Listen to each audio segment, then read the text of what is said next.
साथियों नमस्कार। मैं doctor Prithvi Singh, faculty in RSC department, government Ramchandra Khaitan polytechnic college Jaipur, e lectures की श्रृंखला में आज हम अध्ययन करेंगे MR 309 यानी fire prevention and protection subject के अंतर्गत चैप्टर नंबर 5 जो कि life hazards in buildings and means of exit के ऊपर आधारित है। साथियों, इसके अंदर मैंने 6 बिंदुओं को लिया है।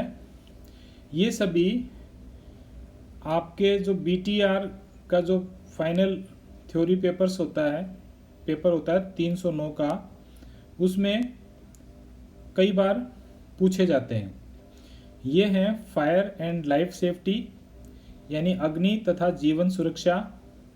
सेकंड है factors affecting life safety of occupants. Occupants का मतलब होता है किसी परिसर में रहने वाले लोग। तो जो परिसर में रहने वाले लोग हैं उनकी जीवन सुरक्षा को कौन कौन से फैक्टर्स या कारक प्रभावित करते हैं। तीसरा है फायर फाइटिंग शाफ्ट। ये एक प्रकार की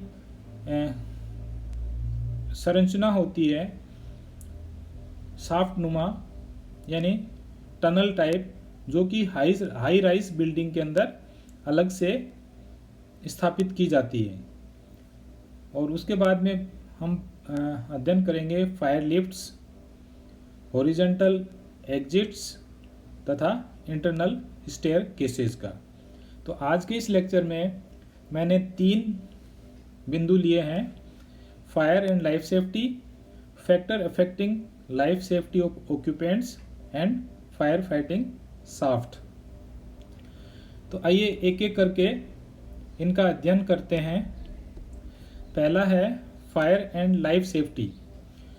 ए building on fire poses a life hazards problem to the occupants of the building, which has potential to develop into a major life loss catastrophe due to several reasons, including inadequate fire and life safety measures incorporated in the building। यानी अगर कोई building के अंदर fire safety measures का उपाय या उनका incorporation नहीं किया जाए, उनको शामिल नहीं किया जाए, तो उस बिल्डिंग के अंदर रहने वाले लोगों को आग लगने की अवस्था में काफ़ी मुसीबतों का सामना करना पड़ सकता है और ये उनके जीवन को एक बहुत बड़ा खतरा हो सकता है। इससे उनकी बहुत बड़ी संख्या में जान भी जा सकती है। As a fire develops in a building, जब कभी भी किसी इमारत में आग लगती है तो smoke and heat build up to create an environment which is dangerous to life.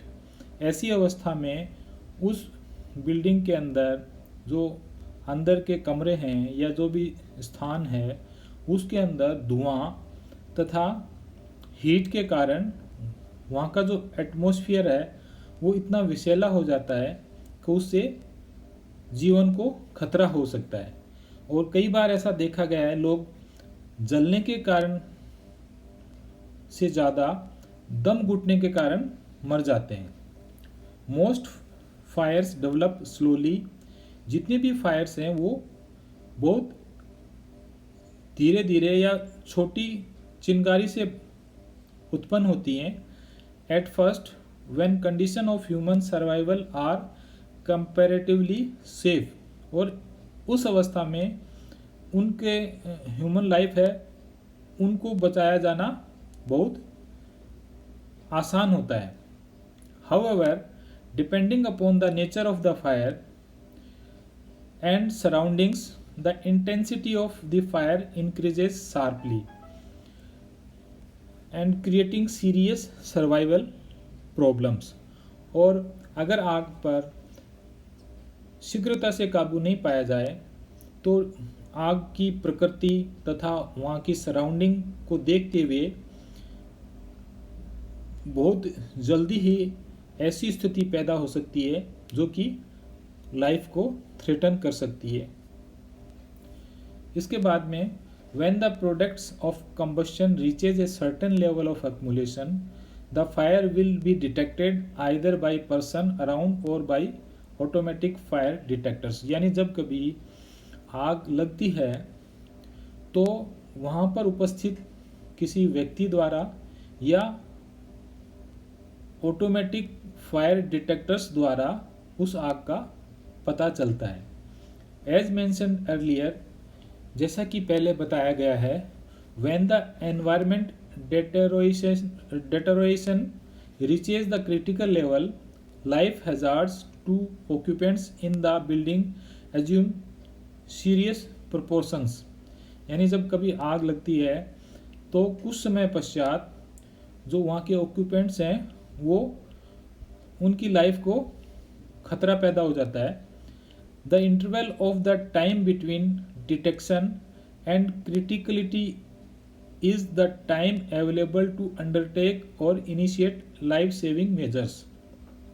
यानी जब कभी आग लगती है और वो आग एक अवस्था के बाद में बड़ा रूप ले लेती है तो जो बड़ा रूप लेना और जो जिस समय आग का पता लगा था इनके बीच का टाइम है वो इम्पोर्टेंट होता है for initiate life saving measures के लिए, शुरुआत करने के लिए, जीवन को बचाने के लिए। दीज मेजर्स में इंक्लूड, ये उपाय क्या क्या हो सकते हैं?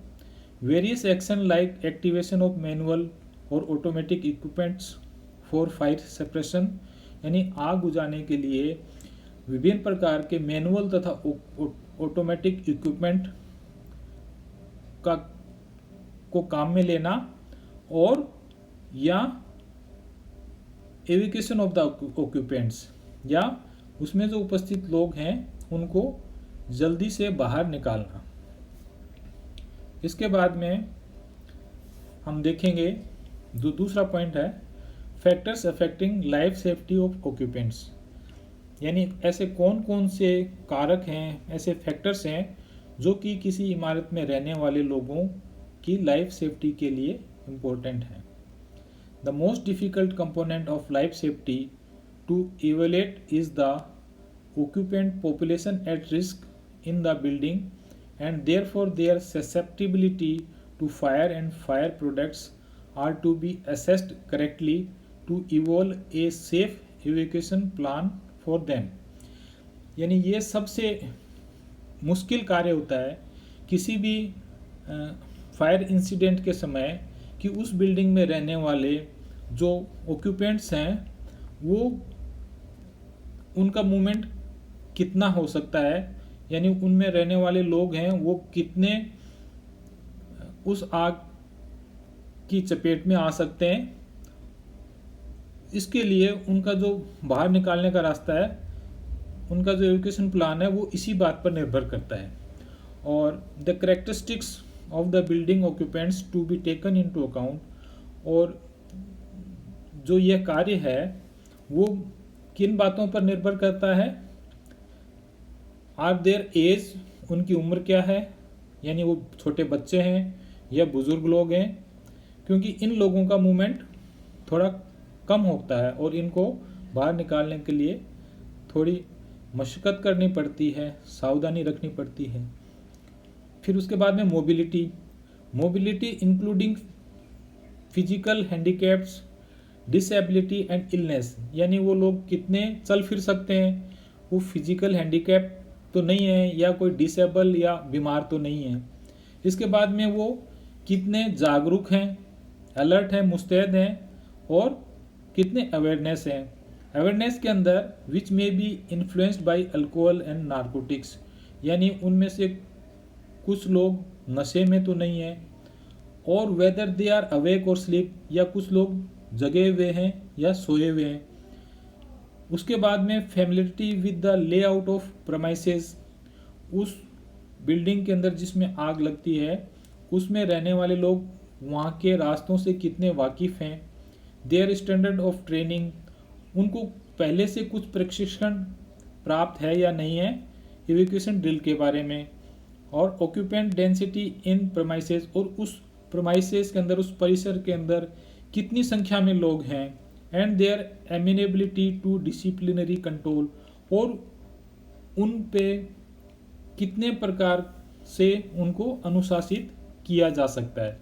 ये सब फैक्टर्स हैं जो कि लाइफ सेफ्टी ऑफ ऑक्यूपेंट्स के बारे में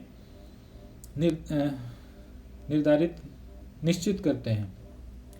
इसके बाद में regular occupant of a particular building are likely to have better familiarity and knowledge about the premises as against casual और transient visitors to the building. उस बिल्डिंग में जो स्थायी निवासी हैं वो लोग, तो उन लोगों को नॉलेज होती है प्रीमिसेस के बारे में, किधर से बाहर निकलना है या कौन सा शॉर्ट रास्ता है, बजाय इसके जो वहाँ पर गेस्ट के रूप में आए हुए होते हैं। Occupant density in the building is also quite relevant due to the fact greater the number of people in a given area greater is the potential risk of life. Occupant density यानी एक निश्चित area में कितने लोग हैं, यह factor भी काफ़ी इम्पोर्टेंट है, क्योंकि जितने ज़्यादा लोग होंगे उतना ही व्यक्तियों के अग्नि इंसिडेंट में लाइफ को नुकसान होने की संभावना ज़्यादा रहती है।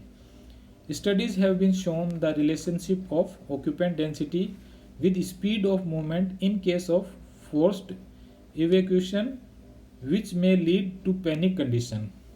ऐसी स्टडीज़ ये बताती हैं कि अगर ऑक्यूपेंट डेंसिटी ज़्यादा है और स्पीड ज़्यादा है तो कुछ घबराहट वाली या भगदड़ वाली स्थितियाँ भी पैदा हो जाती हैं। Any uncertainty as to location और adequacy of means of egress, the presence of smoke and और fumes and the stoppage of travel towards the exit, such as may occur when one person stumbles and falls on the stair, may be conducive to panic।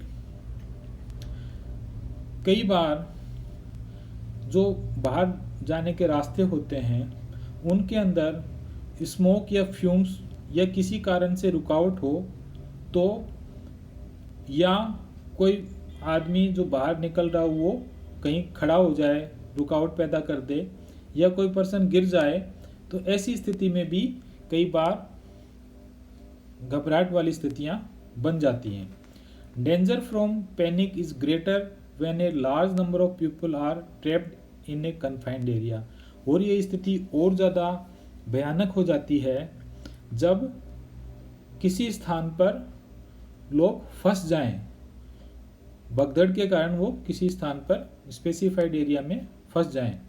तो ये विभिन्न factors थे जो कि किसी building के अंदर जो रहने वाले लोग हैं उनकी जीवन सुरक्षा को प्रभावित कर सकते हैं।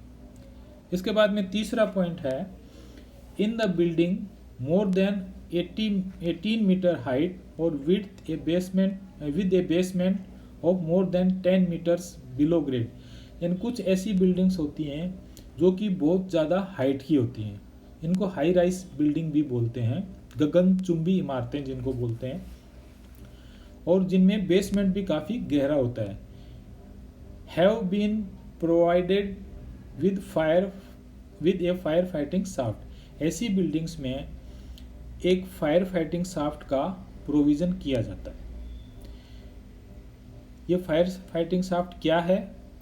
This is a protected shaft having facilities like firefighting lifts, firefighting stairs and firefighting lobbies। ये जो शाफ्ट होती है एक टनल नुमा एक कन्फाइंड एरिया होता है, इसके अंदर लिफ्ट भी होती हैं, स्टेयर्स भी होती हैं तथा कुछ लोबीज का स्थान भी होता है। These firefighting shafts are designed to facilitate access of firefighting personnel into high-rise and other special hazard building।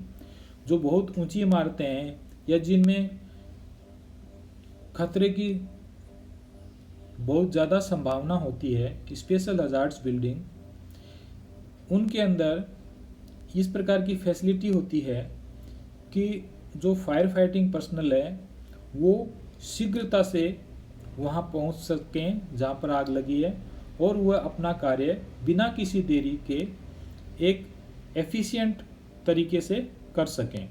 This facility enables the fire fighting personnel to reach the fire and conduct fire fighting operations without delay and in an efficient manner. Fire fighting shaft में आगे हम उसमें और क्या क्या हो सकता है उसके बारे में देखते हैं। इसके जो दरवाजे हैं, door shall be arranged to open radially from the egress side whenever the building is occupied. Second है stair tread and landing shall be solid, यानी जो सीढ़ियों का झुकाव है और उनके जो फुट स्टेप्स हैं वो मजबूत होने चाहिए, without perforations and free of projections और lips that could trip stair users. और उनके अंदर किसी प्रकार का परफोरेशन या प्रोजेक्शंस नहीं होना चाहिए जिसके कारण जो उनको यूज़ करने वाले लोग हैं वो कहीं फंस न जाएं। फिर उसके बाद में नेक्स्ट है उसकी एलिवेटर्स के बारे में। Elevators shall be capable of orderly shut downs during earthquakes. और लास्ट में है हैंडरेल्स शैल बी प्रोवाइडेड। हैंडरेल्स का मतलब रेलिंग्स होता है,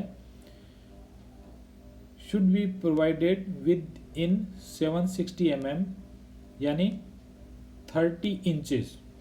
30 इंच का कह सकते हैं 2.5 फीट, यानी जो हमारा कमर की साइज़ का है उस साइड तक की रेलिंग होनी चाहिए। Of all portions of the required egress width of stairs and ramps, यानी जहाँ पर बाहर जाने की सीढ़ियाँ हैं या जो रैम्प्स हैं उन पर इन रेलिंग को बनाया जाता है ताकि वहाँ से निकलते समय जो ऑक्यूपेंट्स हैं वो गिरे नहीं, उनको पकड़ के वो शीघ्रता से बाहर निकल सकें। इस प्रकार आज हमने 3 टॉपिक का अध्ययन किया। पहला था फायर एंड लाइफ सेफ्टी, दूसरा था factors affecting life safety of occupants, और तीसरा था फायर फाइटिंग शाफ्ट। ये तीनों ही काफ़ी इम्पोर्टेंट बिंदु थे और इन पर शॉर्ट नोट के रूप में भी, जैसा मैंने बताया, सवाल पूछे जाते हैं। आज के इस लेक्चर में इतना ही। थैंक्स, धन्यवाद।